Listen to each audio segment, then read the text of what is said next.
பல பிரசித்தி பெற்ற முருகன் தலங்கள் உள்ளன. அவற்றுள் ஒன்றுதான் யாழ்ப்பாணம் நல்லூரில் கோயில் கொண்டுள்ள நல்லைக்குமரன் ஆலயமாகும்.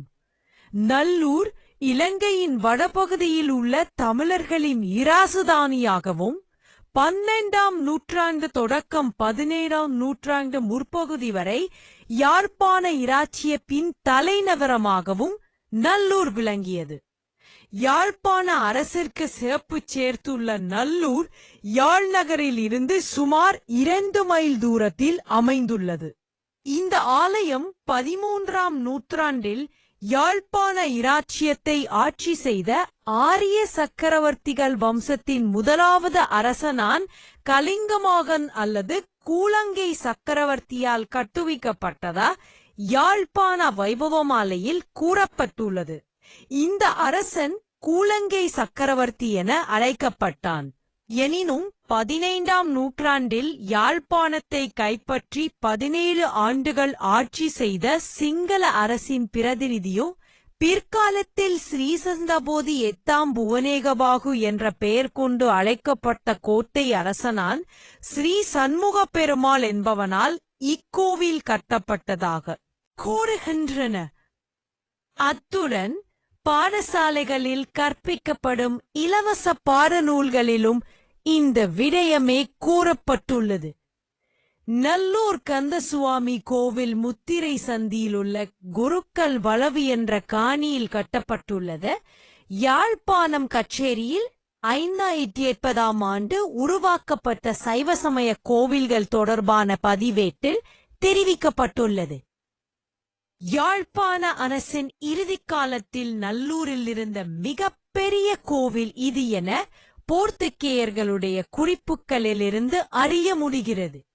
அத்துடன் யாழ்ப்பாண மன்னனான ஆரிய சக்கரவர்த்திகளின் அரண்மனையை அண்டியிருந்ததாகவும் வரலாறுகள் கூறுகின்றன. யாழ்ப்பாணத்தை ஆட்சி செய்த மன்னர்கள் நல்லூரை மையமாக வைத்து கிழக்கில் வெயிலகந்த பிள்ளையார் கோயிலையும் தெற்கில் கைலாசநாதர் கோயிலையும் மேற்கில் வீரமாகாளி அம்மன் கோயிலையும் வடக்கில் சட்டநாதர் கோயிலென ஆலயத்தின் 4 பக்கங்களிலும் அரண்களை அமைத்திருந்தார்கள். நல்லூர் கந்தசுவாமி கோவில இரகுநாத மாப்பான முதலியார் வம்சத்தினரே பரம்பரையாக நிர்வகித்து வருகின்றனர். முதலியார் பரம்பரையினால் இக்கோவிலில் நித்திய நைமித்தியங்கள் நடைபெறுகின்றன. ஈழத்தில் உள்ள கோவில்களுள் நேரம் தவறாத நித்திய நைமித்திய பூசைகள் மூலம் நல்லூர் கந்தசுவாமி கோவில் மற்றைய கோவில்களுக்கு முன்னோடியாக விளங்குகின்றது. வருடாந்த மகோத்சவம் ஆடி அமாவாசையிலிருந்து 6ஆம் நாள் கொடியேறி 29 நாட்கள் நடைபெறுகின்றது. இந்த திருவிழா யாழ்ப்பாணத்து மக்களுக்கு மட்டுமன்றி வேறு பிரதேச மக்களுக்கும் முக்கியமான திருவிழாவாக கொள்ளப்படுகிறது. அத்துடன் ஐப்பசி மாதத்தில் கந்த சஷ்டி, சூரன் போர், இயமசங்காரம், கார்த்திகை திருவிழா, தைப்பு பூசம், சித்திரை வருட பிறப்பு என பல விழாக்கள் கொண்டாடப்படுகின்றன. அத்துடன் யாழ்ப்பாணத்தில் 6 கால பூசைகள் நடைபெறும் ஒரே ஒரு ஆலயம் நல்லூர் என்பதும் குறிப்பிடத்தக்கது. யாழ்ப்பாணத்தின் மாவிட்டபுரத்திலுள்ள மாவிட்டபுரம் கந்தனை அபிடேக கந்தன் எனவும் செல்வச்சந்தினி முருகனை அன்னதான கந்தன் எனவும் நல்லூர் கந்தனை அலங்கார கந்தன் எனவும் வரலாறுகள் சிறப்பித்து கூறுகின்றன. கருத்திற்கொண்டு கோயிலின் அர்ச்சனை பற்றுச் சீட்டுக்கள் பல விலைகளுக்கும் மாற்றப்பட்டுள்ள போதிலும் நல்லூரான் ஆலயத்தின் பற்றுச்சீட்டு இன்று வரை ₹1 மட்டுமே விற்கப்படுகின்றது. அத்துடன் வருடாவருடம் ஆலயத்தின் பகுதிகள் புனரமைக்கப்பட்டு வருவதுடன் ராஜகோபுரம் அமைக்கப்பட்டு கும்பாபிடேகம் செய்யப்பட்டதுடன் முருக பக்தரான அருணகிரிநாதருக்கு ஆலயத்தின் தெற்கு பக்கமாக சிறிய ஆலயம் அமைக்கப்பட்டு பூசை வழிபாடுகள் நடாத்தப்பட்டு வரப்படுகின்றது. ஆண்டுதோறும் கந்தபுராண பரன் வாசிப்பு நடைபெற்று வருவதுடன் திருவிழா காலத்தில் ஒவ்வொரு நாளும் மாலை நிகழ்வுகளா ஆன்மீக பிரசங்கங்கள், சொற்பொழிவுகள், நாத்தி நடனங்கள், பஜனை படிக்கும் வழக்கமும் இந்த ஆலயத்தில் தொன்று தொட்டு நடைபெற்று வருகின்றமை குறிப்பிடத்தக்கது. இலங்கை மன்னனின் அபிமானத்தலம், யாழ்ப்பாணத்தின் மிகப்பெரிய திருக்கோயில், புவனேகுபாகுவால் எழுப்பப்பட்டு மறுநிர்மாணம் செய்யப்பட்ட கோயில். வேலே மூலவராக திகழும் திருக்கோயில். பிரம்மாண்ட கட்டட வேலைப்பாடுகள் கொண்ட ஆலயம். பிரம்மோற்சவத்தில் லட்சக்கணக்கானோர் கூடும் திருக்கோயில். நேரம் தவறாத பூஜை நடக்கும் கோயில். இன்றும் ₹1 அர்ச்சனை சீட்டு விற்கும் கோயில். ஆறுமுக நாவலரின் மனம் கவர்ந்த கோயில். இலங்கை நாட்டின் நல்லூர் கந்தசாமி திருக்கோயில். இலங்கை தமிழர்களின் பூர்வீக பூமியான வடக்கு மாகாணத்தில் அமைந்த முக்கிய திருக்கோயிலாக திகழ்வது நல்லூர் கந்தசாமி கோயில்.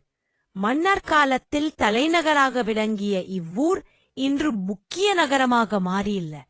இக்கோயில் யாழ்ப்பாணம் மாவட்டத்தின் பெரிய கோயில் என்ற பெருமையை பெற்றுள்ளது. இலங்கை வாழ் தமிழர்களின் அபிமானத்தலமாகவும் விளங்குகின்றது. பிரம்மோற்சவத்தில் லட்சக்கணக்கான அடியார்களை ஈர்க்கும் ஆலயமாக இது திகழ்கின்றது. நல்லூரின் தொன்மையையும் இப்பகுதி தலைநகராக விளங்கியதையும் உணர்த்தும் விதமாக அரண்மனை இருந்த இடம் தற்போது சங்கிரித்தோப்பு பகுதியிலும் அதன் அருகில் மந்திரி மனையும் அமைந்துள்ளது. இது தவிர பண்டாரகுளம், நாயன்மார்கட்டு, பண்டார மாளிகை, இராஜ வீதி, கோட்டை வாசல் முதலிய பகுதிகள் அமைந்துள்ளன. போர்ச்சுகீசிய பணிமகனான பிலித்த ஒலிவேரா என்ற கொடுங்கோலன் கண்டு கொதிப்படைந்தான். இது இங்குள்ளவர்களை வழிபாட்டுக்கு அனுமதித்தால் கிறித்துவ மதம் பரவ இயலாது என்ற முடிவுக்கு வந்தான். பிரிட்டிஷாரால் விட்டு வைத்த கோயில்களையெல்லாம் இடித்து தள்ளினான். கிபி 530 ஒல்லாந்தரின் ஆட்சி காலத்தில் முருகனின் அடியாரான இரகுநாதர் மாப்பான முதலியார் நல்லூர் கந்தசாமி கோயிலின் நிலை கண்டு வருந்தினார். இவரின் திருப்பணிகளுக்கு கிருஷ்ணனையர் சுப்பையர் என்ற குருகள் துணை புரிந்தார். இவரே இக்கோயிலின் முதன்மை பூசகராக விளங்கினார். இதன் பிறகு சிறிய கோயில் உருவானது. இவரின் சந்ததியினரால் விரிவாக்கம் செய்யப்பட்டது.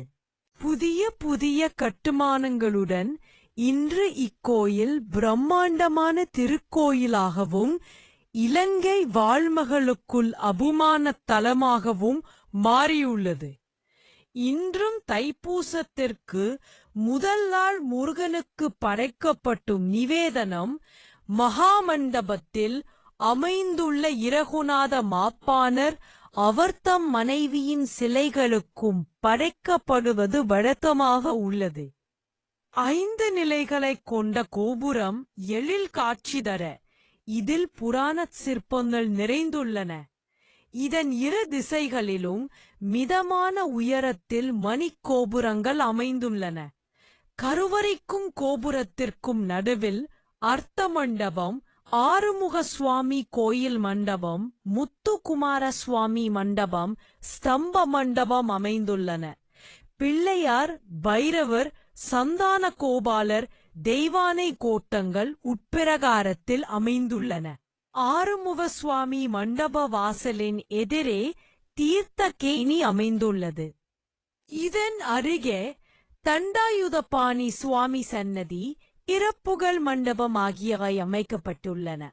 திறப்புகழ் மண்டபம் 408 அடி உயர தெற்கு கோபுரமும், பிறப்புகழ் மண்டபம் 408 அடி வடக்கு கோபுர வாசல் இராஜ கோபுரங்களும். பழனியாண்டவர் சன்னதி, சூரியனுடன் தேவியர், உற்சவ திருமேனி உள்ளன. கிழக்கு வாசலின் எதிரில் அமைந்துள்ளது. வெள்ளிக்கிழமைகள் சிறப்பு நாட்களாகவும் ஐப்பசி வெள்ளி மிகவும் புனித நாளாகவும் கொண்டாடப்பட்டது. அன்று ஆயிரக்கணக்கான அடியவர்கள் விரதமிருந்து கந்தனை வழிபடுவார்கள்.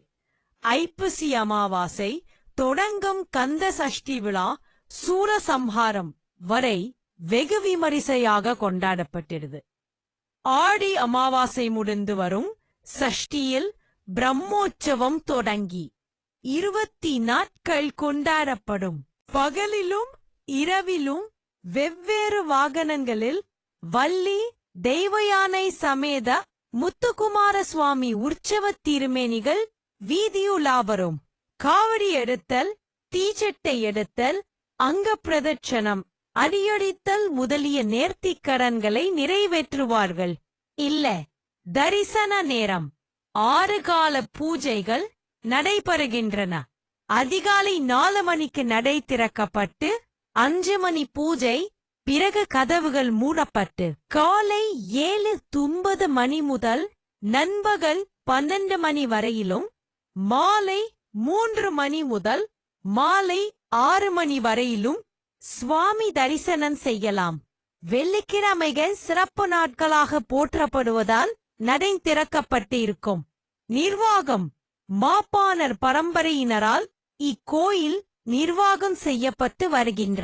அந்நியர்கள் இடித்து தரைமட்டமாக்கிய கோயில்கள் இடங்களை கண்டறிந்து வெளிக்கொண்டு வந்த யாழ்ப்பாணம் புலவர் ஆறுமுக நாவலர், அரசகேசரி, சின்னத்தம்பி புலவர், ஞானப்பிரகாசர், பொன்னாத்துரை போன்றவர்கள் நல்லூர் தலத்தை சார்ந்தவர்களே.